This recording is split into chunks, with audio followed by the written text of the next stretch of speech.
Victor Dalton, Grand Vizier of the VNV Empire, woke up with one hell of a body change. Gone were his limbs, his mouth, his wings, and his tail. He could feel a ghostly impression of them as if he had been amputated, but he had no hand to facepalm with. Scratch that, Victor no longer felt, or at least, not in a human way. He could no longer distinguish cold from warmth, scents, or tastes. He could only see and hear as if watching through a television screen. Observing the world through the sculpted eye sockets of his black grail, Victor Dalton had become something more than a man. He had become a cup. As expected, his soul had moved into the black grail after Akinapep murdered him. He had cheated death, even after losing his heaven insurance. And from what he could see, Colittle had the Black Grail placed on an altar inside an underground sacrificial chamber, like a holy relic. Nobody was around, except for two skeleton guards standing watch over the entrance. Victor was finally safe. Congratulations! For pulling off a karma Houdini, avoiding the consequences of violating your karma insurance, and dodging divine judgment through your villainous artifact, you earned 2 levels in Moriarty and 2 levels in Weathermaker. You earned the Asteroid Dynamics and Zime Rider class perks. Plus 60 HP, plus 40 SP, plus 2 STR, plus 2 VIT, plus 3 Ski, plus 1 AGI, plus 8 Int, plus 4 Cha, plus 6 LCK Asteroid Dynamics. Whenever you are in combat, your evil genius predicts the movements of your enemies by subconsciously analyzing all variables, granting you a boost to precision, evasion, and criticals equal to half your intelligence. Zime Rider, you can summon a unique Zime as a familiar. A Zime is a fiendish, dim-wit lesser cousin of true dragons bringing rainfall wherever they go. If your Zime is killed, you lose the perk. Sweet. Since he gained experience and Sabler hadn't come to kill him permanently, Victor assumed Vainqueur and Orkia had prevailed against Akinapep.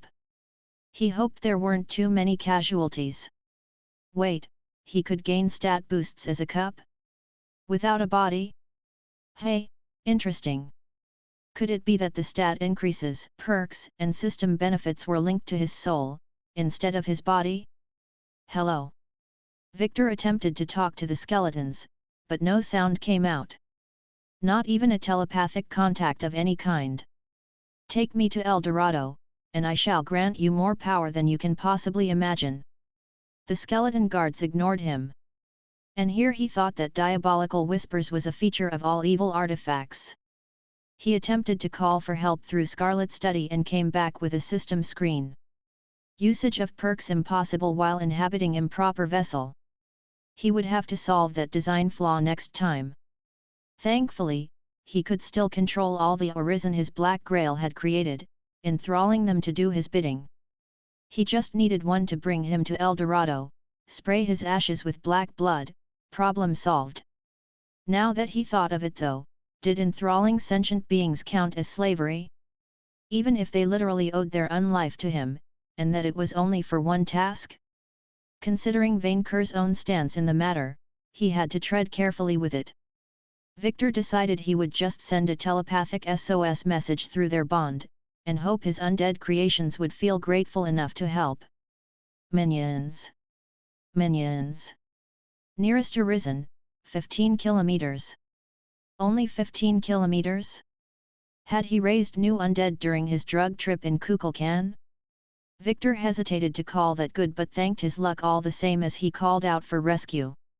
Your Arisen are moving to your position. Great, he just had to wait. How long could it take? As it turned out, a long while. Gratitude was much less persuasive than magical command. Victor first tried to entertain himself by counting sheep, then asking riddles to the skeletons. After a while, it grew boring, so he considered what new name he should use while in cup form. Victor Grail? Ku-Fed? Grail Kun? Grail Kun it was. Hey, I'm Grail Kun. I'm immortal, but don't tell anyone. Victor called out to the skeletons, feeling like an idiot afterward. Truly, he was going mad. How long had it been since he sent a SOS? You have been a Black Grail for 2 hours. 2 hours? What were his undead saviors doing? Nearest horizon, 5 kilometers. Damn, the confinement would drive him mad. He had to do something. Maybe the skeletons would sound the alarm if he moved? NGH. NGH. NNNGGHHHH. Arg, moving as an inanimate item was hard.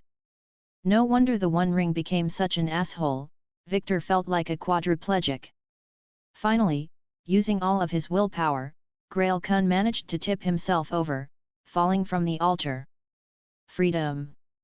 Victor screamed in silent satisfaction, as he hit the ground and rolled towards the skeleton. Suck my cup! And it worked.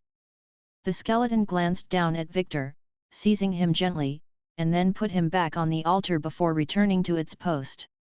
This body was a mistake. What else could he do? His grail had been linked to both Happyland and his scythe, allowing him to transfer souls to an arisen vessel. While he couldn't send his own soul to his scythe without risking the disruption of his own tenuous anchor to Outremont, he could always summon a captive. If his scythe remained intact, he could use them as messengers. Come to me! Victor ordered. Grail Kun commands it. A shade appeared right next to the cup, invisible to the skeletons, but not to Victor. The vizier instantly recognized her as Votan's Valkyrie, Sigrun, although, for some reason, she appeared to him naked. She was a beauty, a Scandinavian, muscled beauty with long, braided blonde hair and ocean-colored eyes. With her feathered wings, she reminded Victor of Meal. On a closer look though, she looked somewhat wrong. The lines of her face were too symmetrical, her body proportions a bit off. She looked like a statue shaped by someone with only a rough academical understanding of humans. Since Votan had created her as false princess bait, it didn't surprise the vizier much. Victor should have probably lusted after her, but didn't. He assumed his new body's lack of hormones and brain chemistry prevented him from feeling arousal, or even physical pleasures. No more of that sweet dopamine. Why can't cups have nice things? You, the woman glared at him. Was condemning me to silent suffering not enough for you? You have to degrade me with your cold stare. He did gain a strange kind of satisfaction from her annoyance though. His evil artifact instincts had already kicked in. Also, he recognized her voice. Wait, you're the one. The one. At least she could understand him. On that island, after our first battle with King Votan, your crushing defeat at my master's hands, you mean, the Valkyrie replied with pride. You asked if my corpse was still warm. It had bugged Victor for days. Why? I have no idea of what you are talking about. Victor glared at her, and then remembered he had no eyebrows. What an underrated body feature. Instead of giving that liar the stare, he gave her the silence. After a long, awkward moment, the Valkyrie glanced away, embarrassed. We are not called shield maidens for nothing, she admitted. So not only would you have violated my corpse, you would have done a hack job at it. I am deeply offended, on both counts. You were supposed to be dead, she said as if it was his fault. Do not remind me of that missed opportunity, dragon slave. I assume you aren't going to help me call for assistance. She answered with a silent glare of her own, except she had the eyebrows to make it work. Victor grumbled to himself as he furiously pondered what to do next. He could always hope for an arisen or necromancer to make their way into the chamber, true. But the more he waited with that infuriating shade for company, the more he wanted a quick way out. Even if your allies survive, you will stay a cup for all eternity, Sigrun taunted him. My sisters and my king live. They will come for you, for your dragon master. There is only doom for your damned soul. Wait. That was it. The Black Grail could select damned souls from Happyland to return to the material plane. Since he was the cup itself, Victor could probably project his consciousness into the infernal planes. Sigrun, you are a genius. Victor thanked the surprised Valkyrie, focusing on his link to Happyland and leaving her hanging. Victor Dalton awoke in a dark room, back in his original body, or rather a ghostly, astral projection of one. Was it Happyland? He couldn't see anything, although he heard a few whispers in the background. "Hello?" Victor called out. "Is someone there?" Someone switched on the light. Surprise! Victor backed down, as he found himself surrounded by a massive crowd of thousands of demons, all acclaiming him. The vizier noticed Malphite, his lawyers, and his usual summons among them, alongside the host of archfiends and succubi he dealt with at Scholomance. But countless others he didn't recognize, from many-eyed green slimes to fallen angels in business suits. Imp ninjas acted as security, their tiny eyes were hidden behind sunglasses. The room they occupied looked like a demonic variant of Wall Street's famous stock market room, with screens showing the latest SOL dividends yields and corporations' credit notes embedded in skull pillars. Multiple banners with slogans such as "Happy Damnation Victor," "Our Hero Dalton," and "Happy Hell Day" had been attached to them. What they? Victor blinked, not having expected something like this. "What's happening?" "Mr. Victor, I am so glad to see you again." Malphite couldn't suppress his tears, a demon lawyer wiping them away with a bloody handkerchief. "I threw this party at the last minute after His Majesty defeated Akinapep, and I was starting to wonder if you would ever fall downstairs. Unfortunately, Mrs. Moore couldn't make it in time."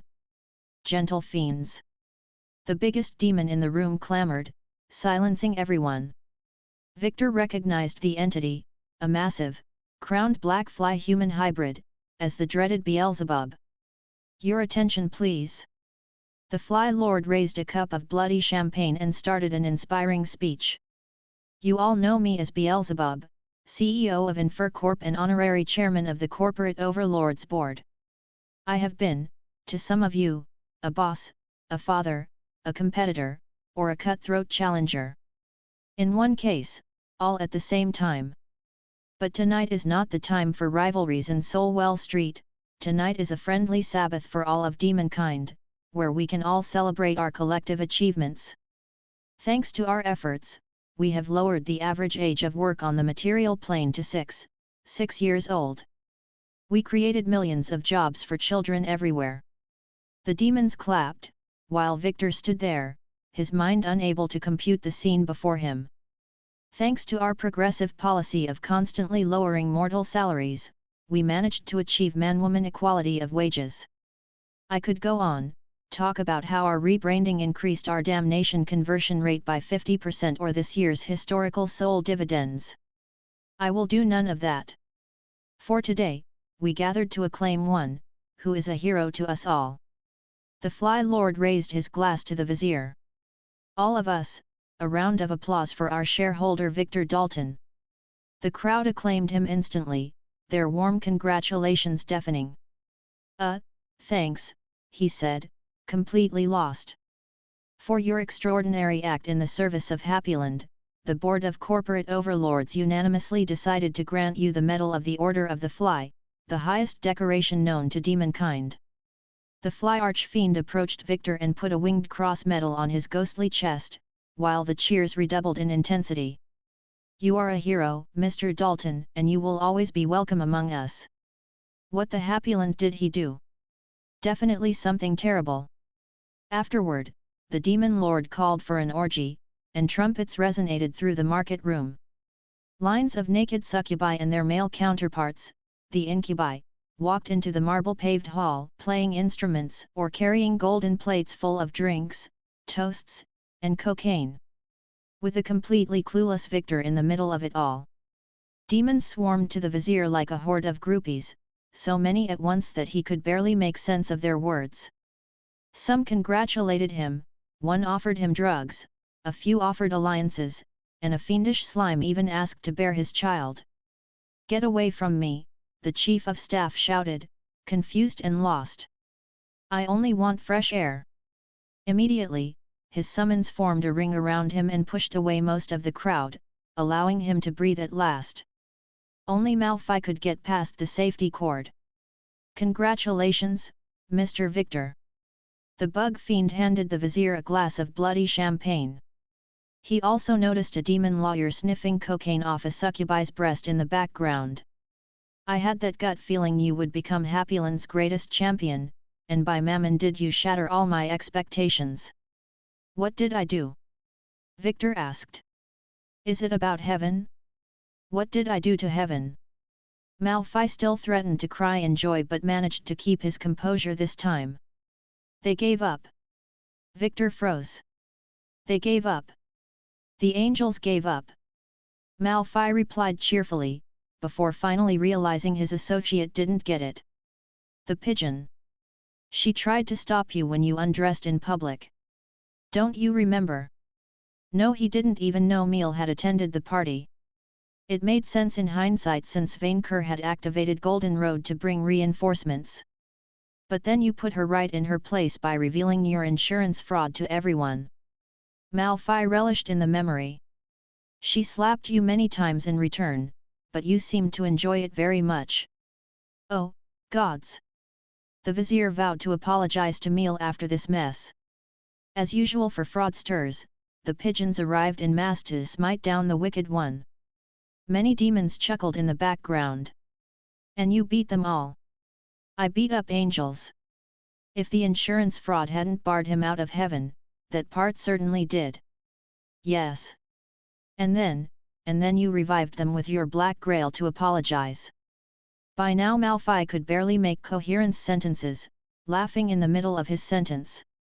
"So the angels gave up on me." Victor accepted it as just and fair, having brought it upon himself. "Does it really warrant all this partying?"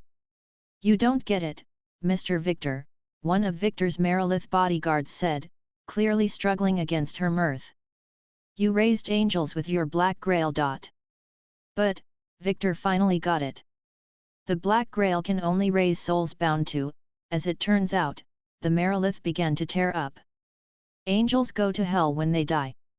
Every demon within earshot exploded into diabolical laughter afterward, no one even contesting the use of Happyland's old branding. The face they made! "I nearly choked," Malphite caught his breath. "You almost killed me back then, Mr. Victor. You almost did." The unresponsive vizier guessed centuries of exhorting mortals for SP did decrease karma. After that humiliation, their whole system crumbled. An imp ninja provided Malphite with a wine glass of his own. They re-evaluated their old client files and realized that a large chunk of them had committed frauds like you. 23.5%, according to my inside sources. I heard Mithras is furious. 1 out of 4? That could happen with a lot of angelic corruption. Victor really didn't like where this was going. The angels no longer sell insurance. No. Malphite gloated. "Oh, certainly, they will keep accepting pure souls on merit, but not only have they completely backed down from the neutral karma market, but they also cancelled all their existing subscriptions. You destroyed the pigeon's credibility all by yourself." "Malphite, am I evil?" "Only accidentally," Malphite reassured him, only to ruin the sentiment right afterward. "Which gives you plausible deniability in a court of law. You are a model for all of us, Mr. Victor. Oh, also, do you want wine with your cocaine?" "No, no drugs. Not ever. I need to go back to Outremont, and get revived, now." "You can always become a fiend, Mr. Victor," Malphite proposed. "Your soul only needs to absorb Happyland's energies to trigger a transformation. Usually, you would start at the bottom of the corporate ladder, but as a major shareholder, we can speed up the climbing process." "Wait, my soul becomes a demon? What happens if I die again?" "Maybe you will go to heaven." Malphite teared up, throwing his wine everywhere on the marble floor. Yet, he would rather go back to a human body instead of becoming a giant fly. If only to properly make up with Miel. "Victor." The vizier heard Camilla's voice in the back of his mind, sensing the goddess speak to his cup form. And she wasn't alone. Return to your cup, the goddess Shesha spoke to his mind. We must talk.